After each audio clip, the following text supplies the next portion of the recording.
Shalom Bapak Ibu dan Saudara-saudara kekasih, dan selamat bertemu kembali di YouTube saya, Pendeta Rudolf H. Pasaribu Channel.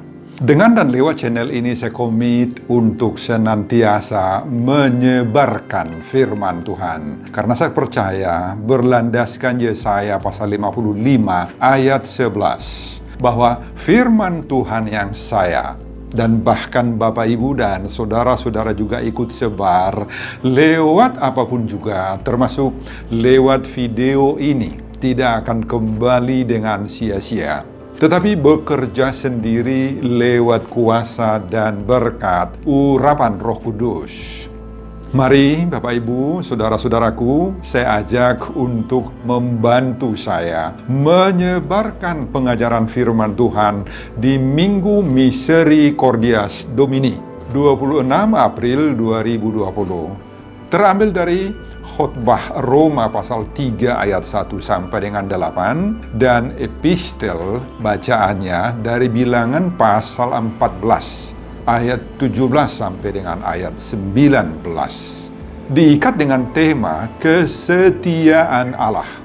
Dalam bahasa Batak dituliskan Hasatiaoni de Batak. Saya baca untuk kita simak pembacaan firman Tuhan berikut ini. Judul daripada perikop Roma pasal 3 ayat 1 sampai dengan ayat 8 ini adalah kelebihan orang Yahudi dan kesetiaan Allah. Jika demikian, apakah kelebihan orang Yahudi dan apakah gunanya sunat? Banyak sekali dan di dalam segala hal. Pertama-tama sebab kepada merekalah dipercayakan firman Allah. Jadi bagaimana? Jika di antara mereka ada yang tidak setia, dapatkah ketidaksetiaan itu membatalkan kesetiaan Allah? Sekali-kali tidak. Sebaliknya, Allah adalah benar dan semua manusia pembohong. Seperti ada tertulis, supaya engkau ternyata benar dalam segala firman-Mu dan menang jika engkau dihakimi. Tetapi jika ketidakbenaran kita menunjukkan kebenaran Allah, apakah yang akan kita katakan? Tidak adilkah Allah?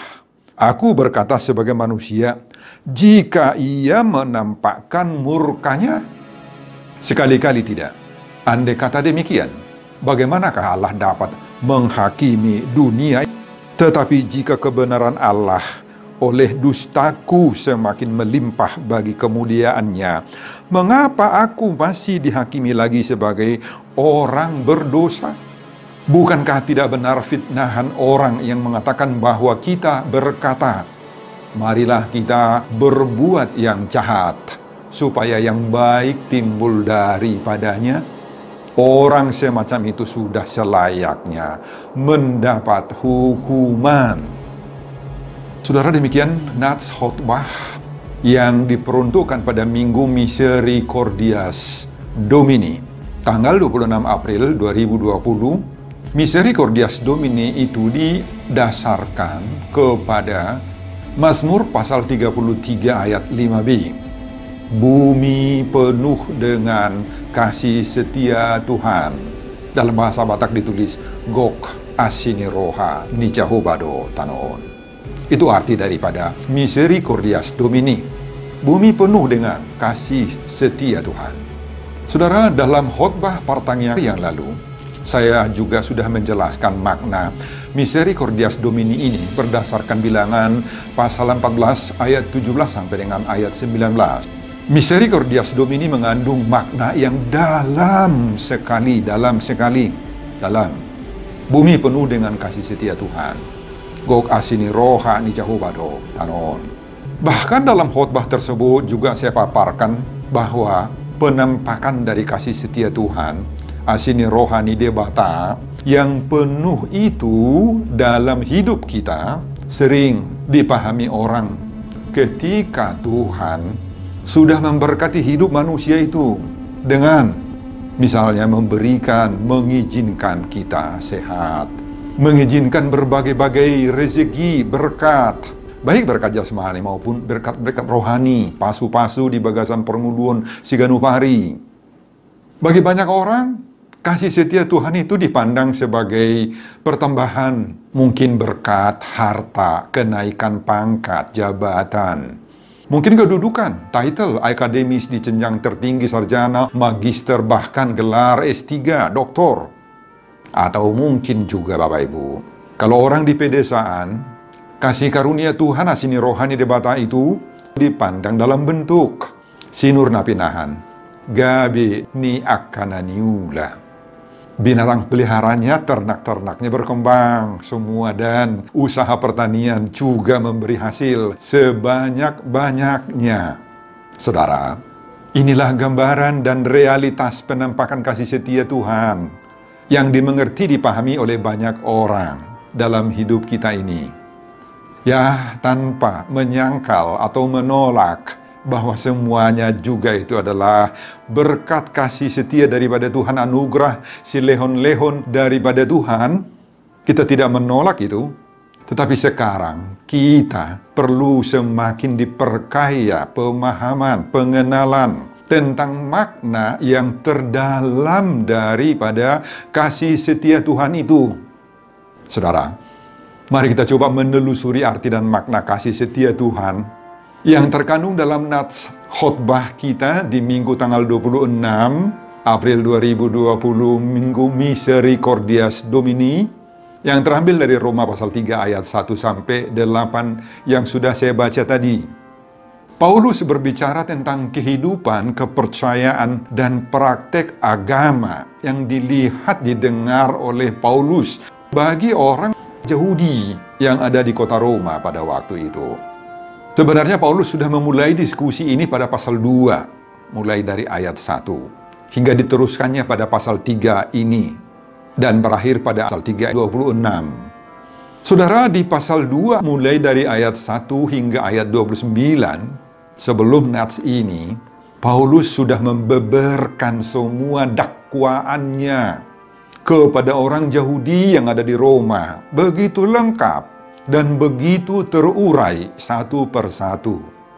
Di sana Paulus menyapa mereka dengan, "Hai manusia, siapapun juga engkau." Itu kalimat Paulus menyapa orang-orang di Roma. Hai manusia, siapapun engkau. Kenapa manusia yang disapa oleh Paulus itu? Engkau menghakimi orang lain, padahal engkau sendiri juga tidak bebas dari salah. Engkau menganggap sepi kekayaan kemurahan Allah, kesabaran Allah, kelapangan hati Allah. Hatimu sendiri sangat keras dan tidak mau bertobat.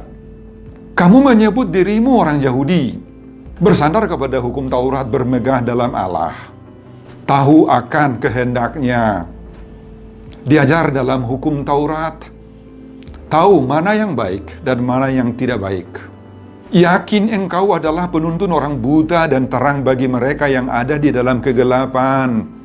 Engkau pendidik orang bodoh dan pengajar orang yang belum dewasa. Karena dalam hukum Taurat engkau memiliki kegenapan segala kepandaian dan kebenaran. Engkau mengajar orang lain tetapi tidak mengajar dirimu sendiri. Engkau mengajar jangan mencuri, tetapi engkau sendirilah yang mencuri. Engkau yang berkata jangan berzinah, justru engkau sendiri yang berzinah.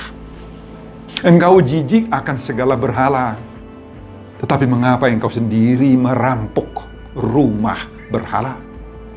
Engkau bermegah atas hukum Taurat, tetapi mengapa engkau sendiri menghina Allah dengan melanggar hukum Taurat itu?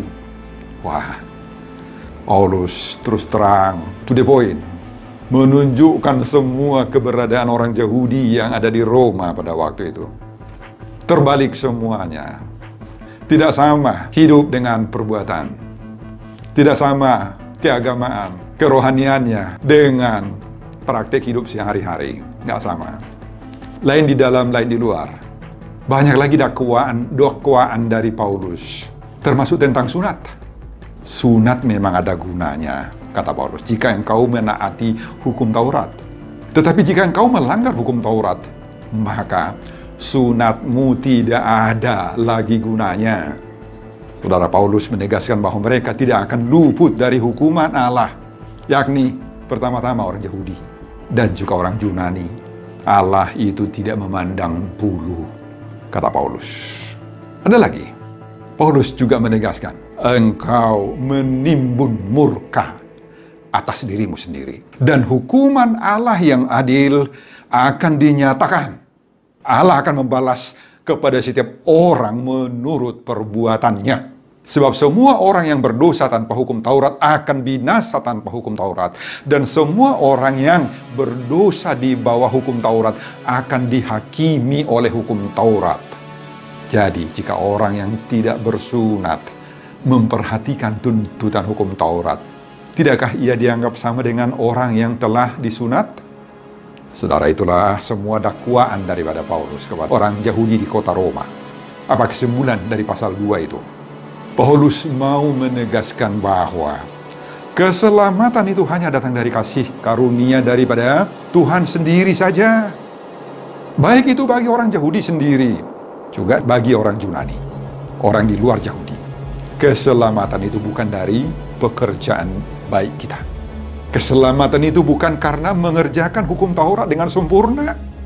Manusia tidak akan mungkin mengerjakan semua tuntutan hukum Taurat itu dengan sempurna. Saudara, itu pasal 2. Kita masuk pasal 3 ayat 1-8 khotbah kita ini. Ada 3 hal yang kita perlu renungkan dari pengajaran Paulus ini. 3 hal. Pertama-tama, kita lihat itu pada ayat 1 dan ayat 2.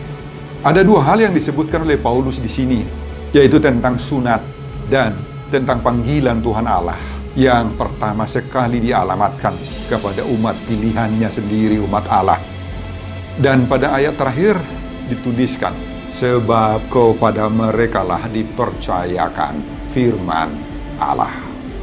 Sejak awal sekali Tuhan memilih, memanggil dan menjadikan Abraham sebagai umat pilihan Tuhan. Dan berikut dengan itu, langsung sunat sudah menjadi bahagian daripada tanda perjanjian Allah dengan Abraham. Langsung itu, Tuhan sudah membuat sunat itu menjadi tanda perjanjiannya. Abraham dan semua keturunannya menjadi miliknya. Berikut dengan sunat itu, Allah memberikan kepercayaan atau mandat sebagai umat atau milik atau yang diasingkan atau dikhususkan, diistimewakan oleh Tuhan Allah. Mereka-mereka yang bersunat itu dari orang-orang yang tidak bersunat. Itu dibuat oleh Tuhan perjanjian khusus kepada Abraham dan tertulis dalam Kejadian pasal 17 ayat 10. Inilah perjanjianku yang harus kamu pegang, perjanjian antara aku dan kamu serta keturunanmu, yaitu setiap laki-laki di antara kamu harus disunat. Harus disunat. Saudara, ini rencana awal.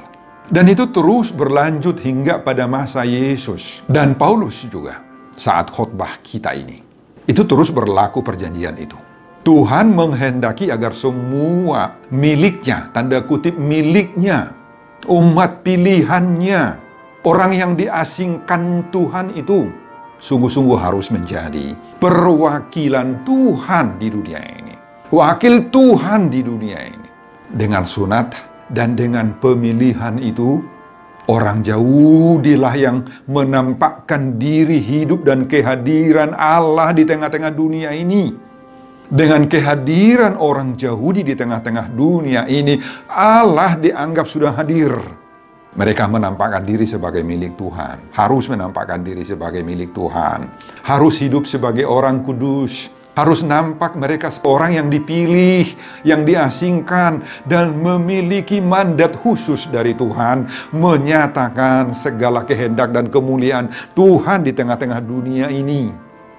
Saudara, disinilah letak kasih setia Tuhan kepada orang Israel. Tuhan mau menjadikan orang Israel itu menjadi umat pilihannya. Umat yang dikhususkannya, diistimewakannya dari semua bangsa-bangsa lain yang tidak dipilih oleh Tuhan. Tetapi, sayang sekali, ini sebenarnya tujuan daripada Paulus kepada orang Yahudi menuliskan surat ini.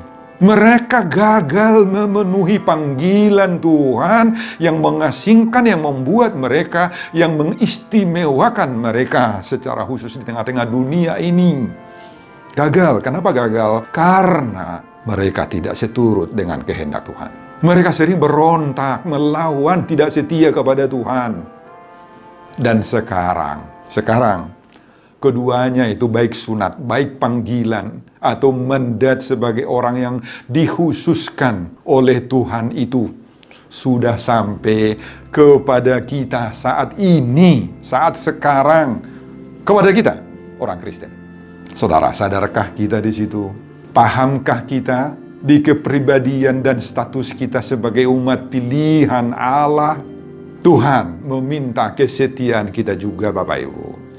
Tuhan meminta kesetiaan Tuhan itu, kasih Tuhan itu sudah kita terima, sudah kita nikmati sebagai umat pilihan Allah. Perlu kita sadari sebagaimana dalam Kolose pasal 2 ayat 11 dipastikan oleh Paulus, dalam Dia kamu telah disunat, bukan dengan sunat yang dilakukan oleh manusia, tetapi dengan sunat Kristus yang terdiri dari penanggalan akan tubuh yang berdosa. Saudara kita sudah disunat, tetapi sunat rohaniah, bukan sunat lahiriah. Sunat Kristus dalam diri kita, Bapak Ibu. Oleh karena itu, saudara, Tuhan juga sangat mengharapkan kita menjadi penampakan diri Allah di tengah-tengah dunia ini. Penampakan kuasa Tuhan di tengah-tengah alam semesta di mana kita berada, ditempatkan oleh Tuhan. Tuhan menghendaki agar kita juga mempresentasikan diri kita sebagai apa? Sebagai saluran berkat Tuhan di tengah-tengah dunia ini, buat orang lain, buat sekitar kita, buat siapa saja, dimanapun kita berada. Ada otoritas ilahi bagi kita. Saudara, istilah lain dari Paulus, agar kita menjadi surat Kristus yang hidup. Kita menjadi surat Kristus yang hidup. Itu dia tulis dalam 2 Korintus pasal 4 ayat 3. Kamu adalah surat Kristus yang ditulis oleh pelayanan kami. Ditulis bukan dengan tinta, tetapi dengan roh dari Allah yang hidup. Oleh karena itu, saudara-saudara, Bapak Ibu, saat kita mendengar khotbah ini, Tuhan juga mengingatkan kita akan posisi kita di tengah-tengah pergaulan hidup di dunia ini. Baik kita sebagai orang awam, baik kita sebagai pemangku tohonan-tohonan gereja, partohonan di gereja. Baik kita sebagai masyarakat biasa, hidup sebagai pekerja-pekerja di tengah-tengah masyarakat, pengusahalah, bertiga-tigalah, kuli bangunan, kuli dagang, pegawai negeri, negara, pemerintah, pegawai swasta, dan lain-lain siapapun kita, Bapak Ibu, kita diingatkan sekarang. Mari kita ingat posisi kita ini di hadapan Tuhan dan di tengah-tengah dunia ini. Kita adalah wajah Tuhan. Hapataran nibuhi ni debata. Oleh karena itu, saya mengingatkan pendengar khotbah ini, Bapak Ibu. Saya mengingatkan pesan Paulus kepada jemaat di Roma pasal 12 ayat 2 itu, yang mengatakan, janganlah kamu menjadi serupa dengan dunia ini. Dalam bahasa Batak disebut unang gabe sarobang hamudohot portivion. King James Version menuliskan, and be not conformed to this world. And be not conformed to this world. Conform. Jangan konform. Unak sarobang, Bapak Ibu. Sarobang, unang. Mari kita berdoa ini dalam hidup kita. Sepanjang hidup kita, asa unang sarobang, unang sarupa, unang konform, unang sekelas kita dengan dunia ini. Kenapa? Karena dunia ini banyak permainannya, banyak tingkah lakunya, kesesatannya yang bertentangan dengan kehendak Tuhan, keinginan-keinginan jahatnya banyak merusak diri kita. Kalau kita mau sarobang dengan dia, jauhkan diri kita. Jaga dan pelihara wajah Tuhan ini. di dalam hidup kita sehari-hari. Amin, Bapak Ibu, amin. Itu yang pertama. Kedua, pada ayat 3 dan ayat 4 Paulus melihat bahwa umat Israel atau umat Yahudi tidak setia mengemban rencana Allah itu. Mereka tidak menghargai penghargaan Allah atas diri mereka. Tidak menghargai penghargaan Allah atas diri mereka. Ini sangat menyakitkan hati Tuhan tentunya. Ada banyak bukti-bukti ketidaksetiaan Israel pada Tuhan.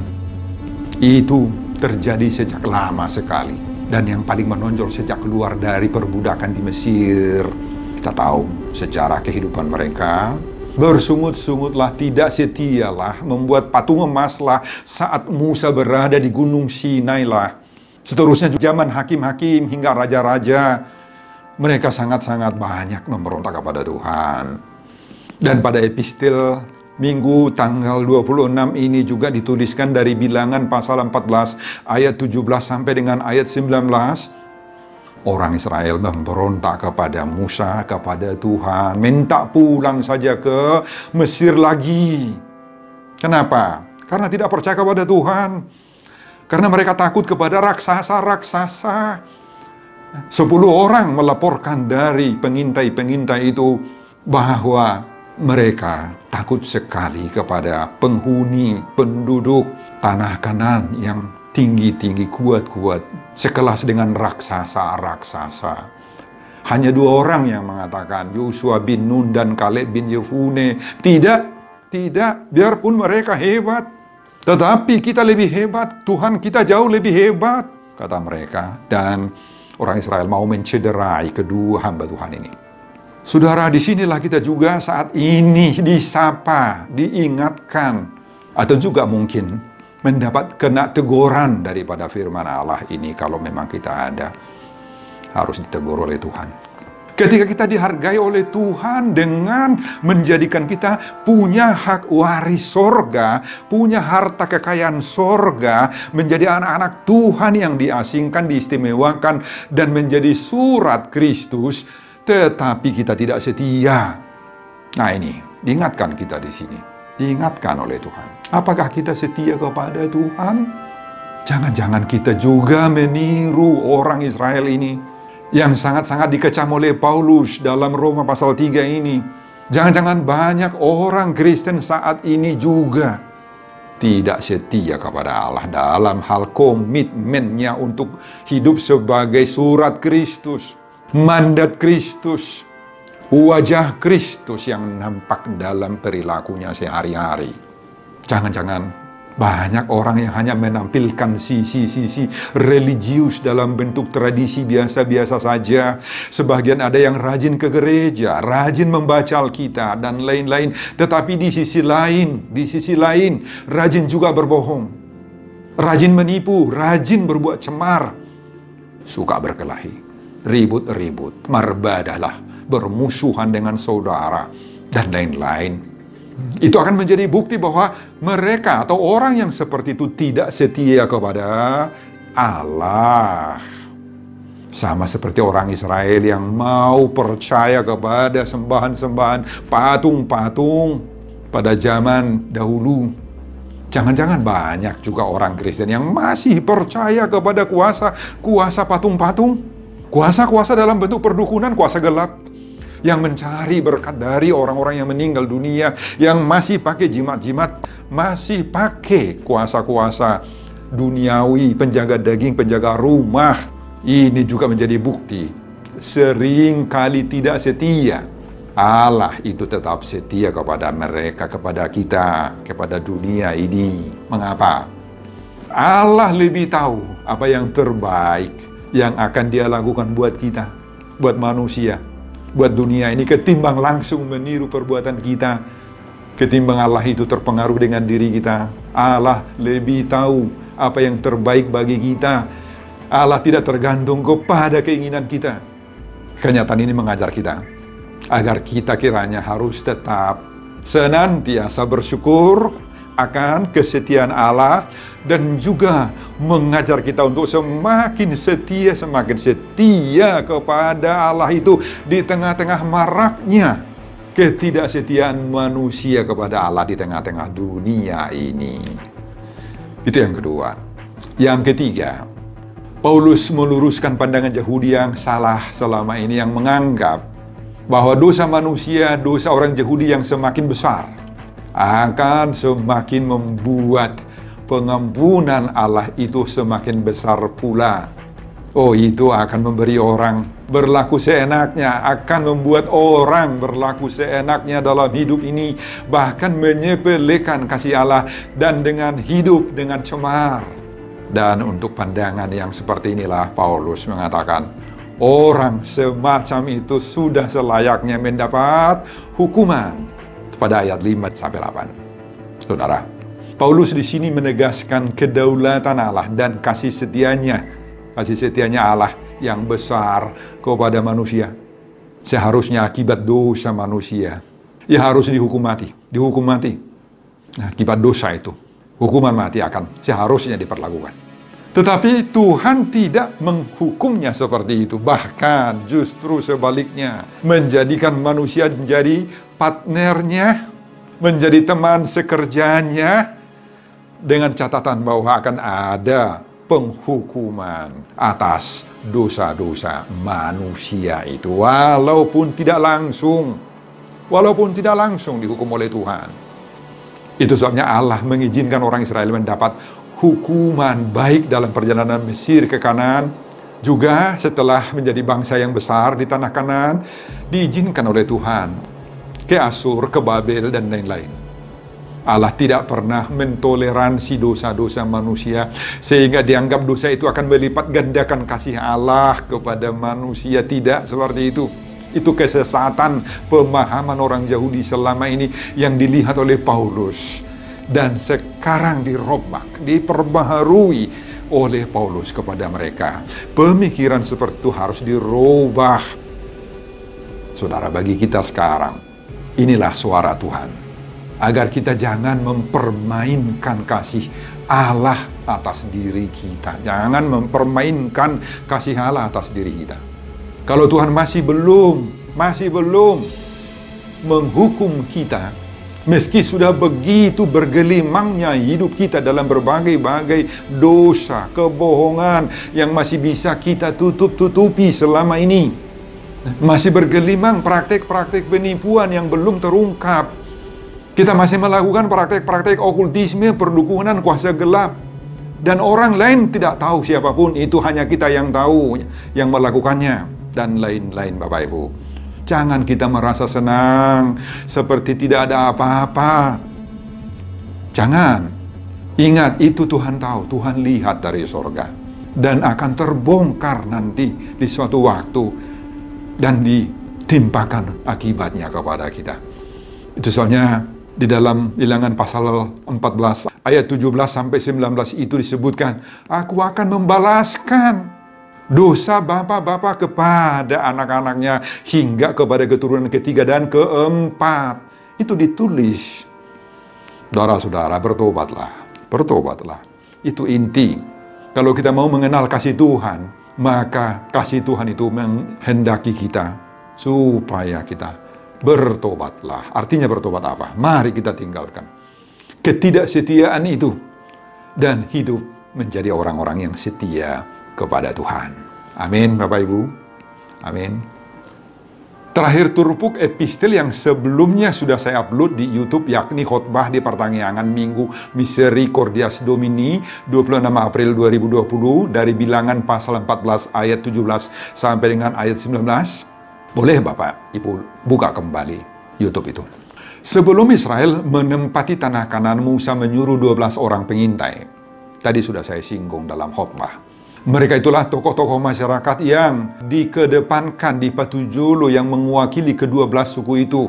10 orang dari pengintai itu mengatakan benar bahwa negeri Kanaan itu adalah sangat kaya raya, berlimpah susu dan madu. Rakyat yang mendiaminya juga hidupnya makmur, tanahnya subur dan menghasilkan anggur yang baik. Tetapi rakyat yang mendiami adalah jenis orang-orang yang sangat kuat, tangguh, tinggi, seperti raksasa. Dan kita sendiri hanya sebagai belalang kecil. Dan apabila kita tembus untuk melawan mereka, maka mereka akan telan kita habis. Telan, raksasa-raksasa itu akan telan kita habis. Habis mahita bedutunnya ka raksasa, raksasai, kata ke-10 orang tokoh-tokoh itu. Mereka pesimis, mereka down, mereka takut. 10 orang pengintai itu memberi kabar yang sangat-sangat menakutkan. Mereka tidak percaya kasih setia Tuhan yang terus memelihara hidup mereka. Hanya 2 orang, Yosua bin Nun dan Kaleb bin Yefune, yang memberi hasil pengamatan mereka positif. Mereka memang tahu, mereka lihat, mereka sadar bahwa di depan sana, di hadapan mereka ada raksasa-raksasa yang mengancam perjalanan hidup mereka. Mereka juga tahu dan sadar bahwa ada malapetaka yang sedang menanti dan mengintip kedatangan mereka. Namun, mereka sangat menegaskan, kita punya iman kepada Tuhan. Kita harus mengedepankan kuasa Allah serta menyerahkan diri kepada Allah. Menyerahkan perjalanan dan perjuangan kita kepada Tuhan, kepada kekuatan yang dipercayai melebihi raksasa-raksasa itu, yaitu kasih setia daripada Tuhan. Mereka tetap pegang teguh moto perjalanan perjuangan mereka untuk menjalani menapaki perjalanan hingga ke tanah Kanaan. Dalam Keluaran pasal 14 ayat 14, Tuhan akan berperang untuk kamu dan kamu diam saja. Jauh bamar porang humoko pahamu, asal hohom hamu. Saudara-saudara, sebelum saya mengakhiri khotbah ini, kembali saya mengajak saudara untuk membantu saya menyebarkan firman Tuhan khotbah di Minggu Misericordias Domini 26 April 2020 ini. Dari Roma pasal 3 ayat 1 sampai dengan 8, agar semakin banyak orang yang memahami, mengenal dan percaya kepada kesetiaan Allah termotivasi lewat video ini. Saya juga mengharapkan Bapak Ibu men-share, membagikan video ini, bahkan men-subscribe video ini. Tonton juga video-video saya yang lain agar saudara memiliki sentuhan dan pemahaman rohani yang semakin diperkaya.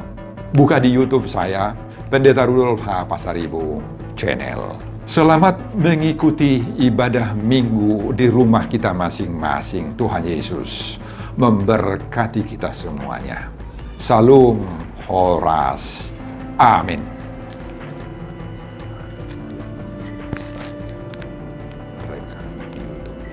Berkatilah firman, berkati jemaat yang mendengarnya, berkati juga saya dan keluarga saya yang mempersiapkannya. Terpuji namamu dalam nama Yesus Kristus. Saya berdoa dan mengucap syukur.